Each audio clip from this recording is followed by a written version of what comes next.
If you're visiting Pittsburgh, one thing becomes clear pretty quickly. This is a sports city. But you don't have to be a diehard fan to appreciate it. For a lot of people, sports are tied to something deeper. Childhood memories, family traditions, stories passed down over time. But in Pittsburgh, you can actually step into those stories. From one of the most beautiful ballparks in America to historic sites that shape the games themselves, there's a lot here that any visitor can experience.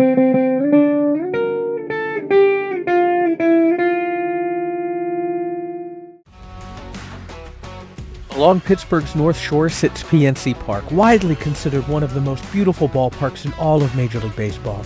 Set along the riverfront, framed by the downtown skyline, it's the kind of place that feels special before you even step inside. But before we do that, some of Pittsburgh's sports history is already waiting, just steps away. Here's Willie Stargell outside of PNC Park. I get fascinated sometimes with the bronze statues of the greats. Philadelphia with Steve Carlton. The stirrups, there's a gap in between the stirrup and the sock. I don't quite see that here, but I mean, just look at like the shoelace. But what I see up here is the old school hat underneath the helmet. Right there on the brim. Hall of Famer, one of the greats of all time. Because before my time, I never got a chance to see him.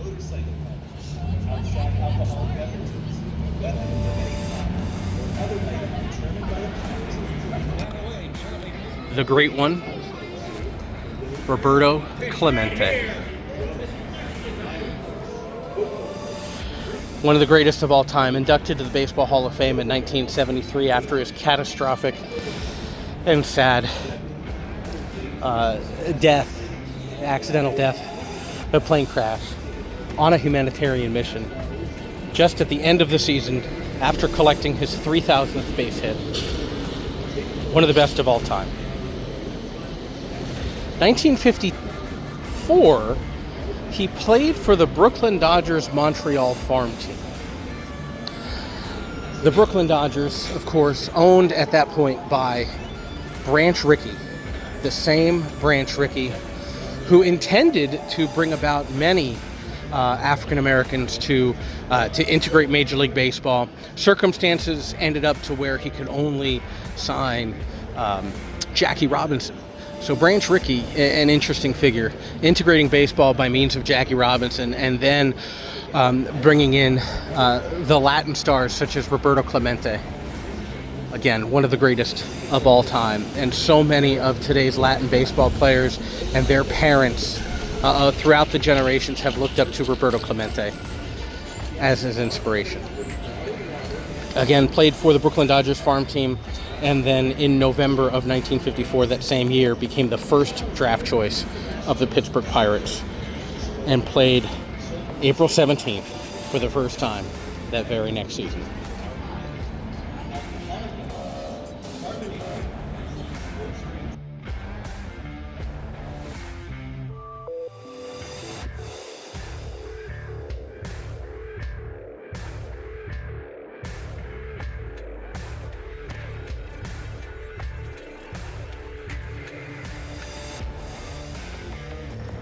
I've been to PNC Park a few times. Still a fantastic place. But this installation is relatively new. I do not recall this installation here at all. These baseballs are representations of Pittsburgh Hall of Famers, but not just Pittsburgh Pirates Hall of Famers. These are all of the Hall of Famers who have been through Pittsburgh as Pittsburgh Pirates, or through the Negro Leagues, whether it's the Pittsburgh Crawfords or the Homestead Grays. This is right along the beautiful Riverwalk here on the North Shore, across from downtown Pittsburgh at the point. Really digging deep into the history of Pittsburgh baseball, not just Pirates baseball, but Pittsburgh baseball. Bill Mazeroski, a Hall of Famer in his own right. For me, what I knew him as mainly was for hitting the World Series home run, the winning home run in the 1960 World Series to lead the Pirates over the Yankees.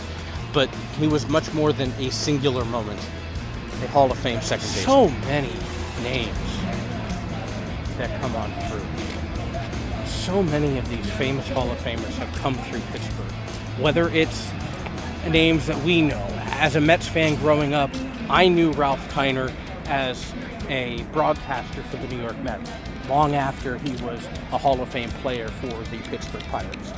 But other names such as Buck Leonard, Cool Papa Bell, Satchel Paige, Honus Wagner, so many players who have played in the Negro Leagues that came through Pittsburgh, and then maybe when they eventually became part of Major League Baseball, they weren't in part of the American League or the National League. They were not in Pittsburgh anymore, or they were not a member of the Pirates in what we would have known growing up as the Major Leagues. So many of them have passed through Pittsburgh. This is a fascinating tribute by the Pirates and by the city of Pittsburgh to its history.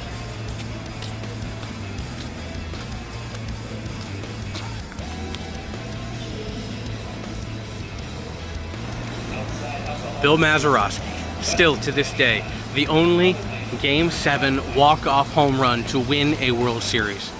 406 feet. The Pirates' second baseman, winning the 1960 World Series over the New York Yankees. Pittsburgh sports history runs deep. The very first professional football game was held here, just a few blocks from here, November 12th, 1892. I have no earthly idea what those rules for that football game were, because the rules of football have changed tremendously over the years, from what resembled rugby to what is now American football. And just outside of what will forever be known as Heinz Field, no matter what any corporate sponsor pays money for, is historical marker for Three Rivers Stadium, which opened here in 1970 and was demolished February 11th, 2001. The site of Roberto Clemente's 3,000th hit, the site of the legendary immaculate reception of Franco Harris. Not only by Heinz Field was it the site of the first professional football game, but also here, Exposition Park, games 4 through 7 of the 1903 very first World Series. Pittsburgh lost to Boston, but a very deep sports tradition here in Pittsburgh.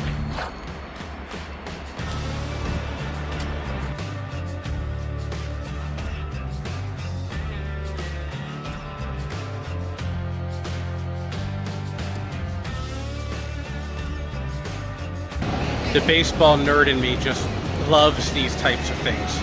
These are the field dimensions of the various Pittsburgh ballparks: Exposition Park, Forbes Field, Three Rivers Stadium, and the current PNC Park, compared with the rest of Major League Baseball's current ballparks. And then down this way we have some more photographs, drawings, old postcards. This looks like old postcards, or at least a postcard style. Forbes Field, Three River Stadium. Recreation Park from 1876 to 1890, prior to Exposition Park. Really, really neat. So fans can explore these little nooks and crannies without clogging up the concourse area, the open concourse. Rotunda areas, the old metallic steel trusses. I could go on and on. This place is gorgeous. Whether on the field or on the broadcast booth. The first baseball game over commercial radio. Dale Long homering in 8 straight games. Again, these little nooks and crannies, just down by the restrooms or by administrative offices or authorized personnel locales, out of the way, allowing for open flow. This ballpark, I believe, has the smallest seating capacity amongst current Major League Baseball stadiums, if not the smallest, and close to the smallest.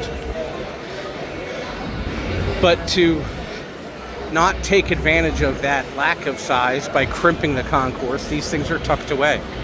Again, a remembrance of Roberto Clemente's 3,000th hit.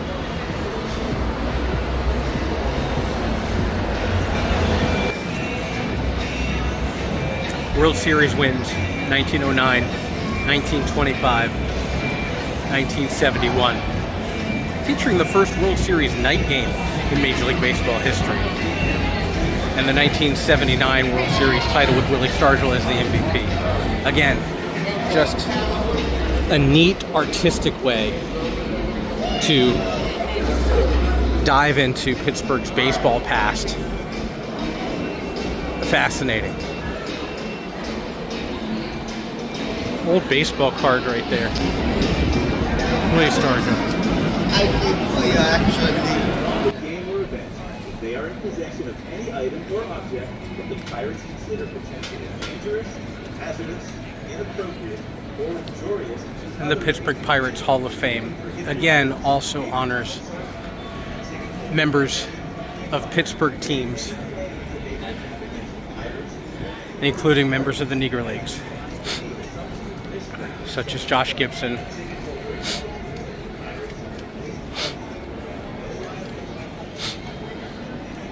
and some of the greatest players of all time, such as Barry Bonds, who are not in the Hall of Fame, and potentially may never be in the Hall of Fame. I have my thoughts. If you have thoughts, comments, let me know below. Do you think Barry Bonds should be in the National Baseball Hall of Fame?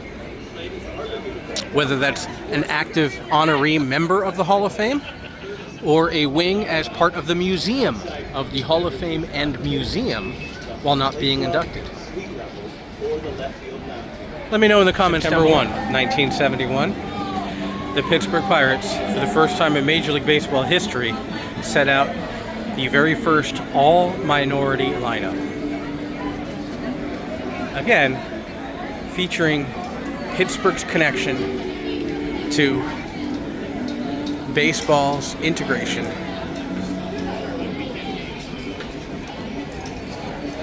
and its history. The flags here honoring the Pittsburgh Pirates. World Series championships, National League championships, division championships. They've had other teams, other good teams, other than their 5 World Series winning teams, who have won the divisions.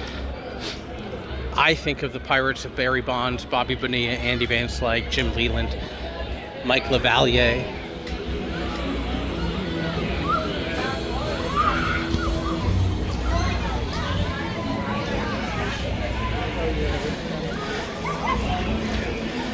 And as you go through Pittsburgh's history down through the ages, you also got things for the kids where they can climb their own Jolly Roger. More bobbleheads. Bobble, bobble, bobble, bobble, bobble. So it's Dollar Dog Day. We got a $1 hot dog. We got a couple of $1 hot dogs. But we also got some loaded pierogies with pork. And we got some cannonballs with some dip sauce. So we're gonna go Pittsburgh here. Really appreciate how Pittsburgh has Pittsburgh-centric foods here and a variety of them. Really do appreciate that. The pierogies are good. The pierogies are good. I might prefer the pierogies without the pork. The pork by itself is good too. But I think just standard, I mean, the pierogies are soft. The filling in there is perfect.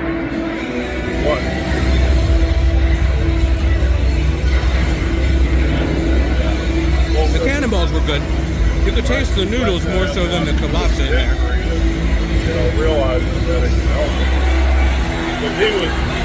Still, a good local flavor though.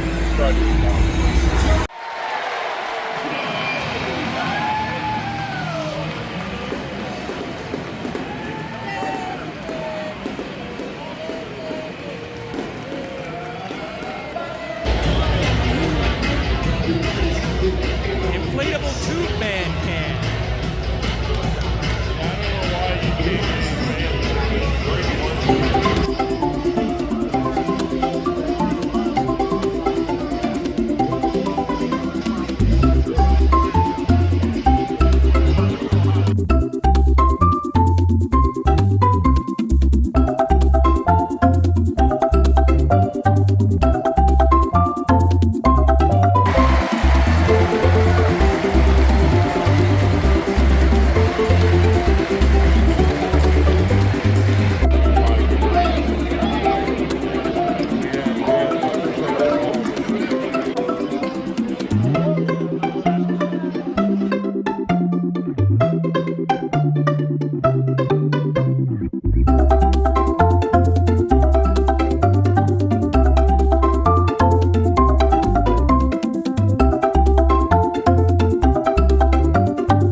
And it's about time for the home team to try to make a comeback.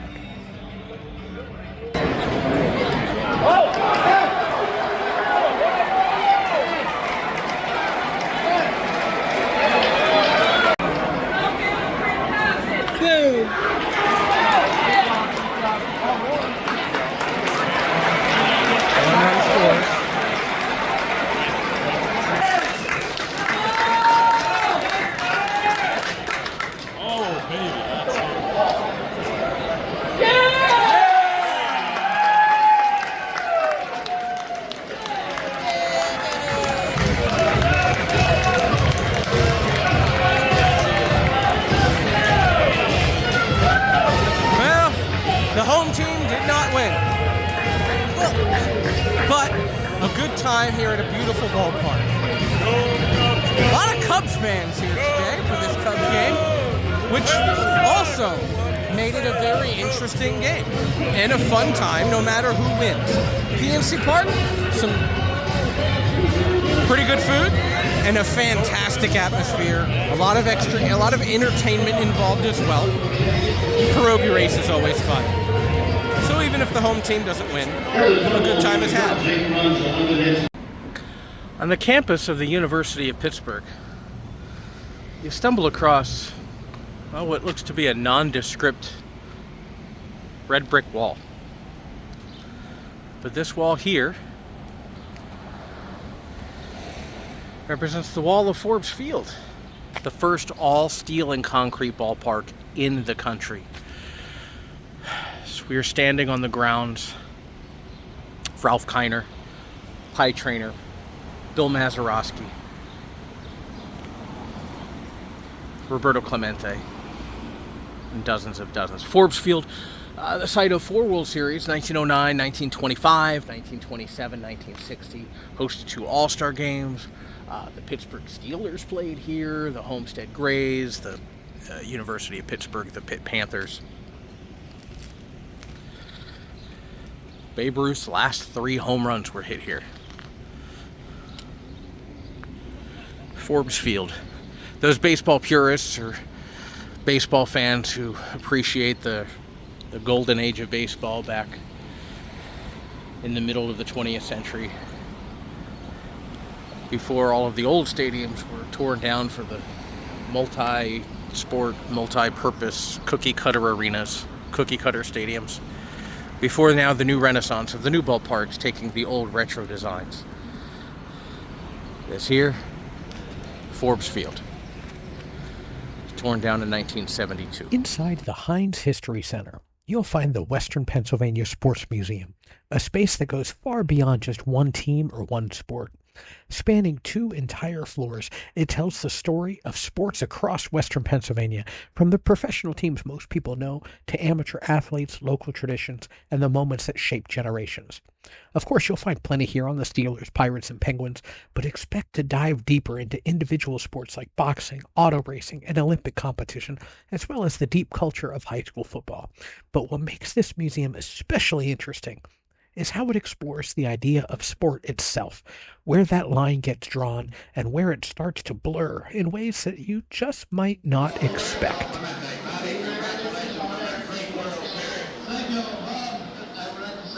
And the question of what is sport? So many different cultures, the definition for what is sport, what sport means.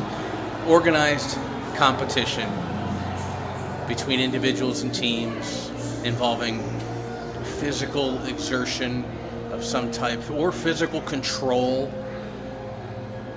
So even things such as precision of darts,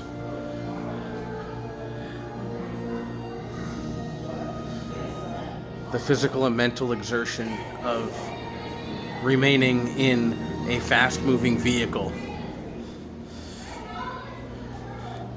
for hours on end.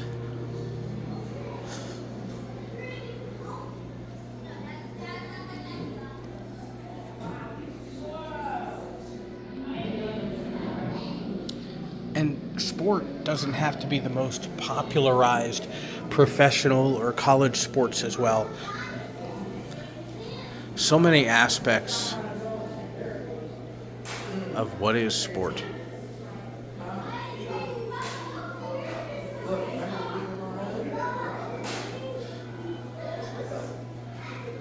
Things such as hunting, or even questions as playing marbles. Ultimate frisbee.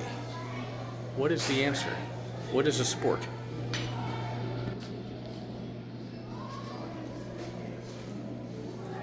Pittsburgh, Pennsylvania. Marble King Tournament. Doug Opperman, the 1940 National Marbles Champion. I don't know. Is marbles a sport? You have to control your fingers, those fine motor skills to control the power, the direction. I mean, a lot of things are games, but games can also be used as sport.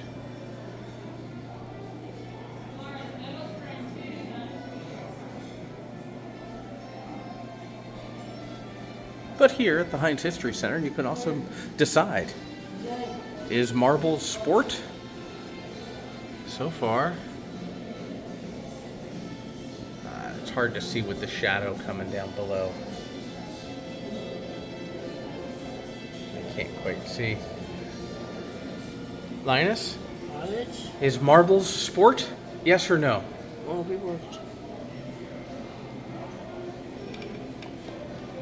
Marbles is sport. We watch the Olympics and we watch swimming, but people here in Western Pennsylvania challenging themselves to complete the Ocean's 7 challenge, which would be crossing the 7 most difficult channels in the world. The first American man to do so, Darren Miller.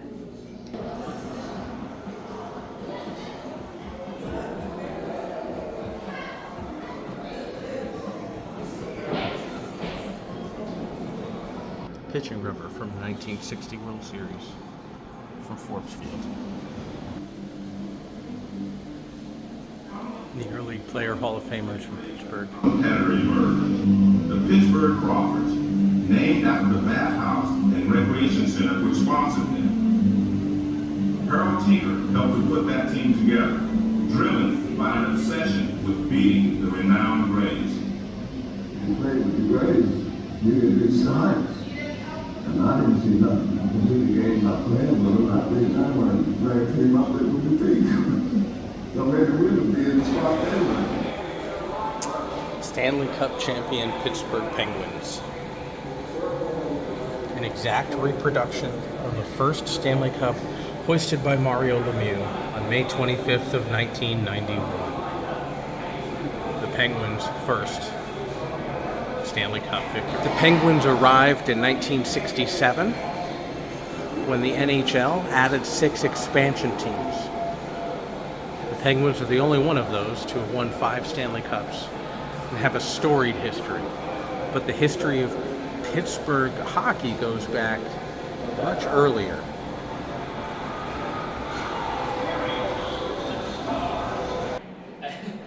Timeline of the Pittsburgh Steelers and of the Rooney family, their ownership.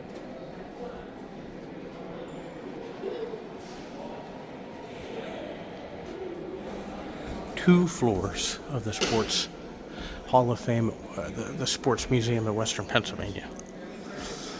Upstairs, we look at football. Of course, high school football, college football, the University of Pittsburgh. And the Pittsburgh Steelers are the most well known. High school football and letter jackets. State championship in Secret South, set numerous records at Penn State, won a gold medal in the 1988 Olympics, and played 3 seasons in the WNBA. Her playing days were just the beginning. She's made the most. There's a display of baseball bats to compare the sizes, weights of bats used by various famous Hall of Famers or famous Pittsburgh area players. You can compare Willie Stargell's bat, Manny Sanguian, Dave Parker, all use longer bats.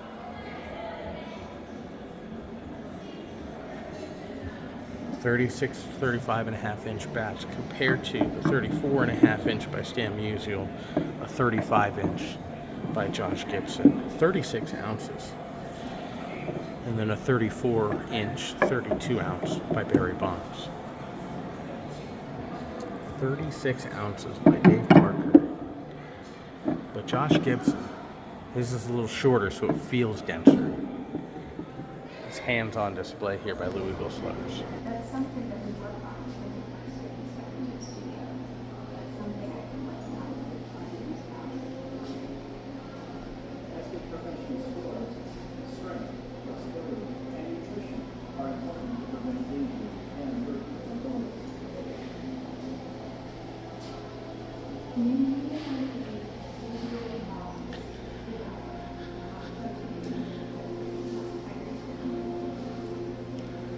Of course, as we consider sports, the innovations of sports and athletic training, medicine, nutrition, and the development of them here through Western Pennsylvania is also explored. Just a fully enriching and all-encompassing sports exhibit within the Heinz History Museum. Places like the Western Pennsylvania Sports Museum show just how deep the roots of sports run in this region, across generations, across disciplines, and across every level of competition. But every once in a while, a single name rises above the rest, not just for what happened on the field, but for what that person meant beyond it. Here in Pittsburgh, few names carry that kind of weight, quite like Roberto Clemente. And just a few miles from the ballpark where he made history, you'll find a place dedicated not just to his career, but to his character.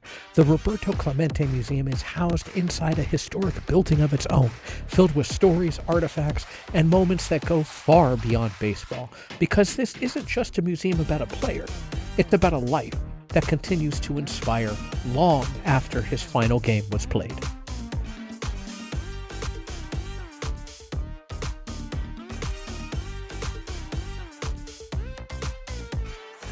It just kind of twisted the two propellers a little to the side. And I tell people when he was banging it with the hammer, or possibly when he hit the dirt, the little gear on the bottom's cracked in half. So that plane should have never, ever, ever been allowed to taken off the ground. The reason it gets away with it is because it's New Year's Eve, and there's a skeleton crew working at the airport that night because everybody's home having a party. And so there was just one guy in the tower, and he just waved it out. So it should have never been allowed to take off the ground. Roberto's not at Forbes Field. He's in LA for the first time ever. It's 1958. We're playing the Dodgers on the West Coast, first time. He's telling Roberto, don't sign anything. I'm going to see if I can get you out of the draft by getting you to enlist in the Marine Reserves. Joe L. Brown, the GM, starts talking to the draft board and says, could we get this guy out of the draft by putting him in the reserves? And they're like, well, maybe. What else you got? And they're like, well, he's the breadwinner for his mom and dad in Puerto Rico. That wasn't true. His dad did okay. They weren't poor they weren't wealthy, but they weren't poor. And so the draft board was like, okay, we'll do it. So they let it, but he also has to agree on doing photo ops to help us promote the Marines. And he agrees to do that.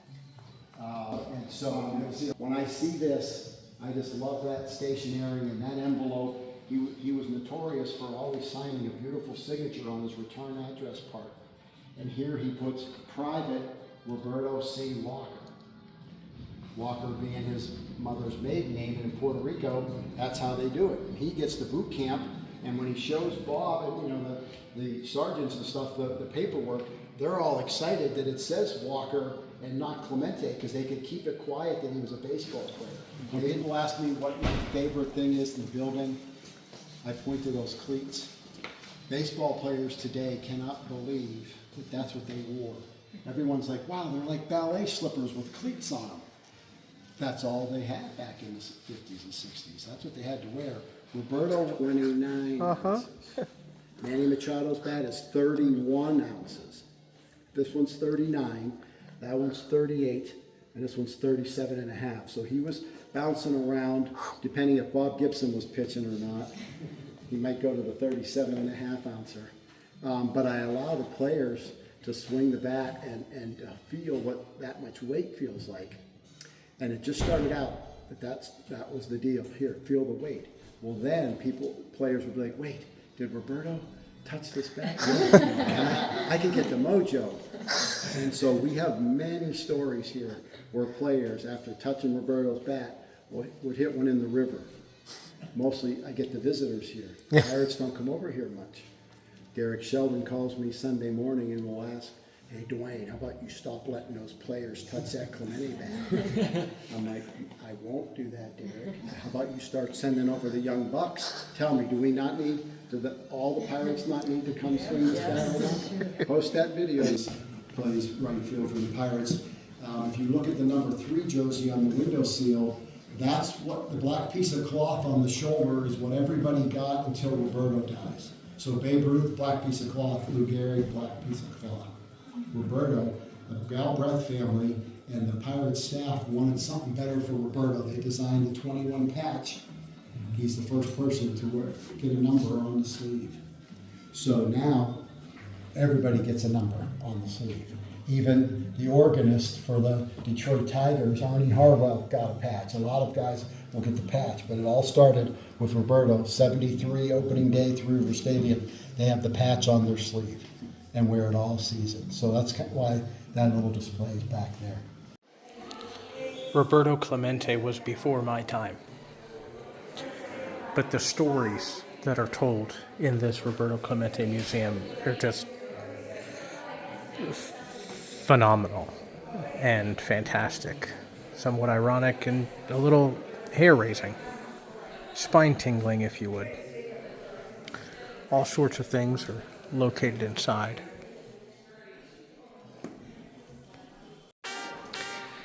outside of the occasional open house, touring the Roberto Clemente Museum is only available by appointment tours that you could find on their website. Our tour today was given by the creator of the museum. There are other docents that give other tours, but ours today was given by the creator of the museum. He talked about the creation of the museum itself, how it came to be, the collections, how he came to be involved in this from being a photographer and working on photography as a Clemente museum and working with Vera Clemente, Roberto's family, to help preserve some photos, things from Puerto Rico, and so on and so forth. And then over the years, it became this museum.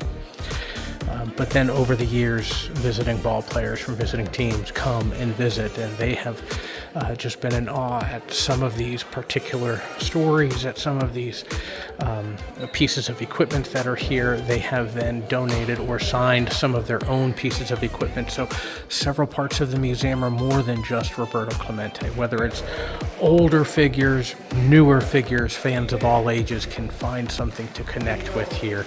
If you're ever in Pittsburgh, I would highly, highly, highly recommend the Roberto Clemente Museum. It is very well done here for such a small museum within an old firehouse.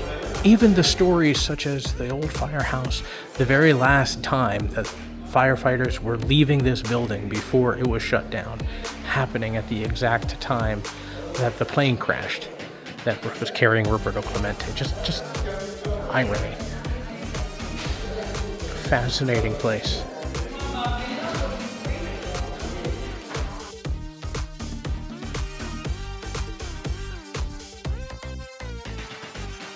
Whether you're catching a game, walking along the riverfront, or exploring the history behind it all, Pittsburgh sports culture is something you can actually experience and not just watch. And even if you didn't grow up here, it's the kind of place that feels familiar. Stories you've heard, moments you remember. There's still a lot more to explore here, so be sure to follow along as we continue discovering the sights and sounds, food, history, hidden gems of the Steel City. So thanks again for watching, and we'll see you in the next one.